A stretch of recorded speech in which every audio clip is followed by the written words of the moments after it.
So today's, we're going to focus on B1, B2, visa waiver, bond, humanitarian parole. B1, B2 is a tourist visa to come in, and the B1 visa is the business visa. And that's actually different than B1, B2. B1 visa is specific. It's like you're being paid overseas, right? Your work into US might incidentally benefit a US company, but you're not in the US labor force. You are not competing with US employees and workers. Now, B1, B2, a lot of people also get in trouble if they're tourists, because let's say you are a really famous person. You are a photographer, you are a celebrity, you're an influencer, you're a content creator. You fly into the country. And of course, you're gonna be eating, you're gonna be filming, you're gonna be posting. But that's your full-time job now. You're a content creator and you post. And then you get sponsorship deals. Well, then are you working in the US or are you not working in the US? And if you're constantly flying to the US and posting and going to red carpet events, you're competing against other influencers, right? So CBP officers are constantly asked these questions. They have to make a split-second decision. So how do they make a determination if you are violating your B1, B2 status?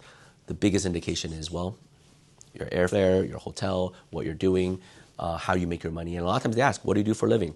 And so if you don't have a job overseas, ding, ding, ding, now they think there's a problem. Tour visa, additional perks that you can do. You can change to different statuses. You can do extension, file adjustment of status. Visa waiver, on the other hand, you can't. So visa waiver is something you come into the country. It's like a tourist visa, but it's much easier to apply for, but you get half of it. Instead of coming for 6 months, you only come for 90 days. But you don't have to deal with the bureaucracy. The payment is a lot cheaper. You're not paying for an expensive visa.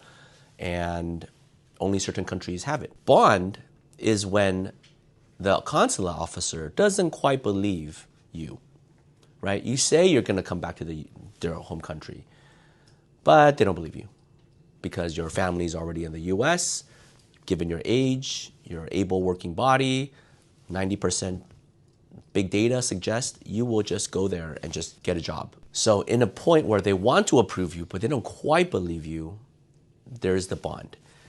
The bond hasn't been widely used in the past, but starting last year, Trump announced the immigrant bond, non-immigrant bond, where you can pay $10,000, $15,000 to say, hey, look, if I don't leave, then you keep the money. But if I do leave, you give me the money back. It's a bond. This is going to have a very adverse consequence to all the poorer countries, because poorer countries, affording a plane ticket is expensive. Affording a visa is expensive. Now paying for bond, but eventually we might see this more and more and more. Then the last thing is humanitarian parole. You can't get a visa. You can't get a B1, B2 visa. You can't get a visa waiver, but you need to come to the US. There's a humanitarian need for you to come to the US. What can you do? You can apply for humanitarian parole to allow you to come in. It's like a one-time entry to come in, to do your thing, and then to leave. And it's a case-by-case basis. And there's unique situations. Like, for example, the DACA recipient who went overseas to get his green card, but they didn't apply for a waiver. And they thought they didn't need to because the lawyer told them they didn't need to. They left the US, when the consulate denied, now they can't see their family again. But the consulate, by law, cannot give you a visa. How can I give you a visa? Tourist visa? Of course you have immigrant intent, right? You've lived in the US for like 30 years. What can you possibly do? Humanitarian is a catch-all. If the consulate cannot do it, the CBP can do it. So these are ways to enter the United States.